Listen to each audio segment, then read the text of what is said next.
welcome back. It's Thursday. So today is our last day for reading Humphrey for this week, and then we'll pick him up next week, okay? So we are on chapter 8, and it's called Tricks and Treats. So we're going to find out what is going on. Why do you think Garth is all of a sudden acting so mean and stuff? I don't know if we find it out in this chapter or not, but in the book it will tell us what's going on. So Humphrey has so far helped two families. He's helped the Moraleses with the children being more respectful and kind to their dad. And he has helped with the Nasaris with the English speaking in the house. And now we know why Sahi's so quiet. She's a little scared that people will laugh and make fun of her accent, okay?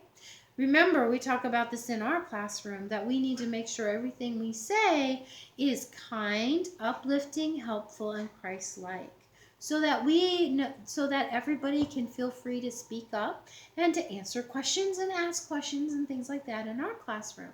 So maybe Sahi will, feel more comfortable later. We'll have to see what happens for her, okay?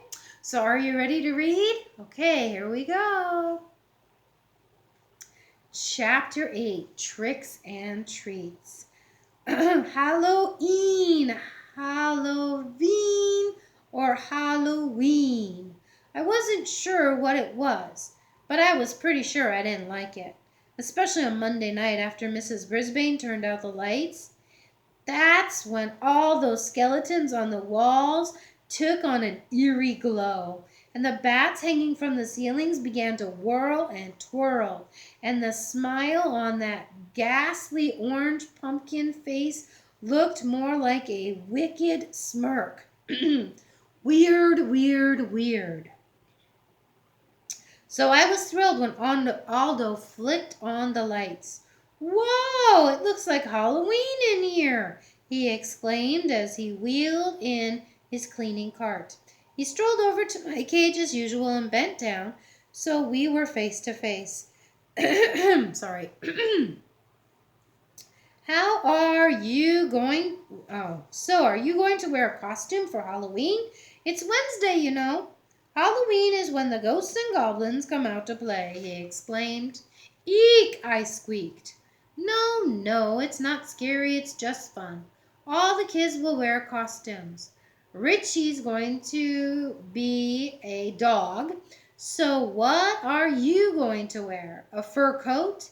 He laughed at his own joke, then began his cleaning routine, talking to me as he swept and dusted. I started thinking about this costume thing. Miss Mac had a costume party once while I was staying with her. People dressed up like kings and pirates and princes, and Miss Mac dressed up like a clown with sparkling pink wig and a funny face. Nobody wore a fur coat. I thought about this costume thing all night and the next day, when Garth threw a piece of wadded up paper in my cage. I wondered about the costume. When AJ tripped on his way up to the chalkboard and Gail didn't giggle, I wondered about the costumes. Even when Mrs. Brisbane called on Sahi and she answered her, I wondered about the costumes. And I came up with a plan of my own. Of course, Humphrey would come up with a plan. He always comes up with a plan, doesn't he? On Wednesday, Halloween arrived, but there were no costumes. I was extremely disappointed until Heidi blurted out, "Mrs. Brisbane, when are we going to have a party?" "Raise your hand, Heidi," the teacher told her. Heidi obediently raised her hand, and Mrs. Brisbane called on her. This time, when Heidi asked her question, Mrs. Brisbane said, "We will have our lessons this morning. After lunch, we will put on our costumes and we'll start a party." I felt happy, and got in a nice nap for the rest of the afternoon. But I was wide awake after lunch. My classmates returned from the cafeteria. They scurried off to the cloakroom and the bathrooms and returned. But I hardly recognized them in their costumes. Oh, they were wonderful!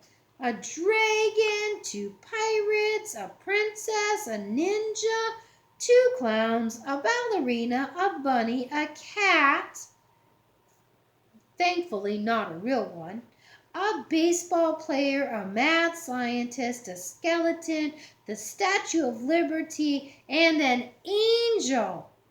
The room mothers came to help with the party. They were both dressed as clowns. Still, Mrs. Brisbane was the scariest of them all. She didn't even wear a costume, just a button with the words that said, "This is my costume," printed on it. She gathered everyone in a circle, pushed all the tables back. Then she announced that the class would be having some treats. But in order to get them, they each had to do a trick. Tell a joke, sing a song, perform a trick for the rest of the class. Oh, I wish someone had told me. I had figured out the costume part, but what about this trick for treats? Art, the ninja, stood on his head. He stood on his head so long Mrs. Brisbane finally had to thank him and tell him it was someone else's turn. Gail, the ballerina, twirled around the room on her toes. Garth, the baseball player, told a joke about a tick. Miranda, Bunny, sang a funny song about her ears hanging low. It was all very interesting except for the fact that I was thinking about something else. But Mrs. Brisbane got my full attention when she called on Sahi. Sahi was dressed as the Statue of Liberty. She wore a flowing dress and had a crown on her head and a big cardboard torch in one hand. She stared down at the floor as she took her place in the center of the circle. "What trick will you do for us, Sahi?" the teacher asked. Sahi still stared at the floor. "Sing your song, Sahi, sing!" I squeaked out as loudly as I could.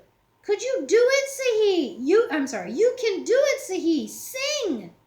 Yes, I know all she heard was squeak, squeak, squeak, but I did my best. "I think Humphrey wants to hear from you," said Mrs. Brisbane in a surprisingly friendly voice. Suddenly, without warning, Sahi began to sing the Star-Spangled Banner in her clear, sweet voice. Everyone stood up right away, like we're supposed to when they sing the national anthem. Mrs. Brisbane put her hand over her heart, and the other kids did too. Well, pay attention Art didn't until his mom came over and whispered in his ear. I stood up too, as proud as a hamster could possibly be. When it was all over, no one clapped or said a word. It seemed as if those sweet notes were just drifting around the room. "That was lovely, Sahi. Thank you for sharing your beautiful voice with us," Mrs. Brisbane said. "I wish she'd speak that way to me some day. Nice, encouraging, friendly." Anyway, the tricks continued. And after AJ told a few riddles, Mrs. Brisbane looked around the circle and said, "Did I miss anyone?" This was the moment I'd been waiting for. No one had noticed, but the night before I had sneaked one of all those white dusting cloths into my sleeping hut. I had to act quickly. I pulled out the cloth and crawled under it, completely covering me. So it completely covered me. Then I stood up and began to shout like I'd never shouted before. "Trick or squeak!" I cried. "Trick or squeak!" Miranda noticed first. "Look, she yelled. "It's Humphrey!" I wish I could have seen the faces of my classmates, but it was dark, dark, dark under the cloth. I guess I could hear them, though. First, there were gasps, then giggles, then shouts to look, and Humphrey's a ghost. I continued to squeak my heart out until I heard Mrs. Brisbane's firm footsteps coming toward my cage. "Who did this?" she said. "Who put that on Humphrey?" Nobody answered, of course, not even me. He could suffocate under that, she said. But he looks so cute, Heidi called out. Mrs. Brisbane didn't answer. She just said, will someone please uncover him? Golden Miranda opened the cage door and whisked the cloth away. Humphrey, you are a riot, she said. Only a riot? Let's be honest here. I was a smash hit.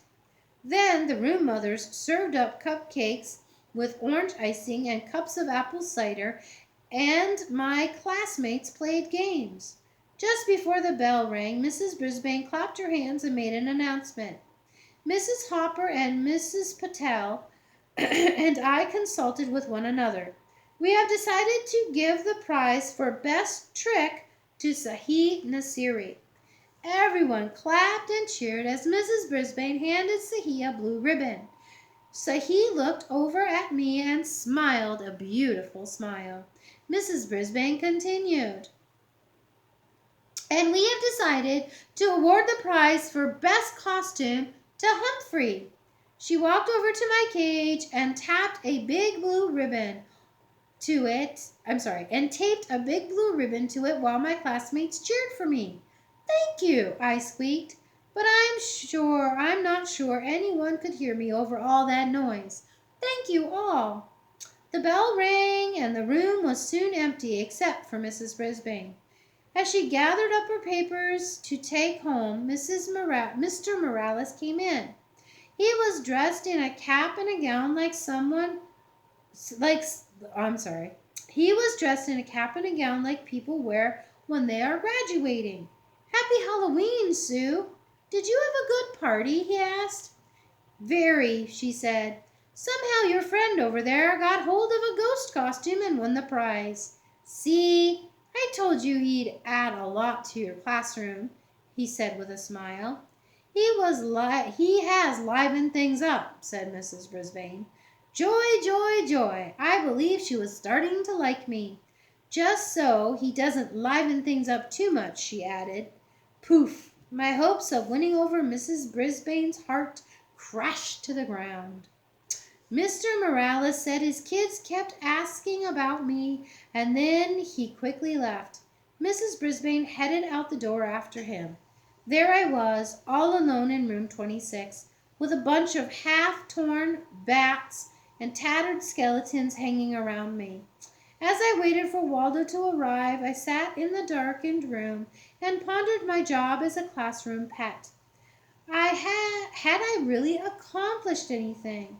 Mr. Morales's children seemed to settle down when I was there. Sahi's mother began to learn English, and Sahi would probably never have sung in front of the class without my encouragement. Still, Mrs. Brisbane was not won over. Neither was Garth Tugwell. Although it seemed as if he had liked me well enough in the beginning, now he always muttered things at me as he passed by my cage. I noticed that he was the only one in the class who didn't cheer when I won the award for best costume. I was still worrying about Garth when the lights temporarily blinded me as Waldo sailed in the classroom yelling, "Trick or treat!" He was wearing his usual work shirt, dark pants, and heavy shoes. But on his face he wore huge glasses with a bulbous nose attached. So bulbous means a round ball. Okay, that's what bulbous means. The center of the glasses had giant eyeballs printed on with circles and red veins.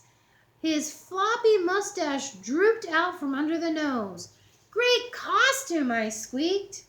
Hey, what's this? Aldo rushed forward to examine the blue ribbon.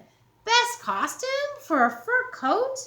I'll have to ask Richie about that, he said. Remember, Richie is his nephew, right? So he can find out about the ghost costume that way.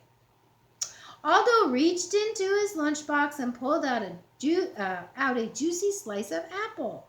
I've got a special Halloween treat for you, Humphrey, because I'm very, very happy tonight, he said. I grabbed the apple and began nibbling as Aldo pulled up his chair close to my cage. You see, I went to the Moonlighters Club. You remember the club in that ad I found on the projector? I squeaked an excited yes! And I met a real nice girl there named Maria. She works all night at the bakery. So tomorrow we're going out on a date, lunch, and a movie. Aldo leaned back in his chair. She's a real nice girl. Pretty, nice. Did I tell you she works in the bakery? Aldo rose and paced back and forth in front of my cage. You know what I can't figure? I can't figure how that ad got on the projector. Mrs. Brisbane wouldn't show that to a class. And she wouldn't be interested herself. And it was weird how the projector was left on. Mrs. Brisbane always leaves her room in ship-shape condition. He paused and rubbed his chin. Then looked at me out of the corner of his eye. You know, if you weren't locked up in a cage, I'd think you had something to do with it, he said. Then he laughed. Well, whoever it was, I owe them a big thank you. You're welcome, I squeaked. Too bad Aldo didn't understand me this time. Tip 8. Hamsters are most active during the evening. Guide to the Care and Feeding of Hamsters, Dr. Harvey H. Hammer. So that is all of Humphrey for this week. So I hope you enjoyed, okay? I wonder who he's going to help next. He's helped Aldo. He's helped Mr. Morales. He's helped Sahi. Who do you think will be next? Guess we'll have to wait. Study for your test. You have a vocab test tomorrow. Submit your questions, and I will see you on Monday.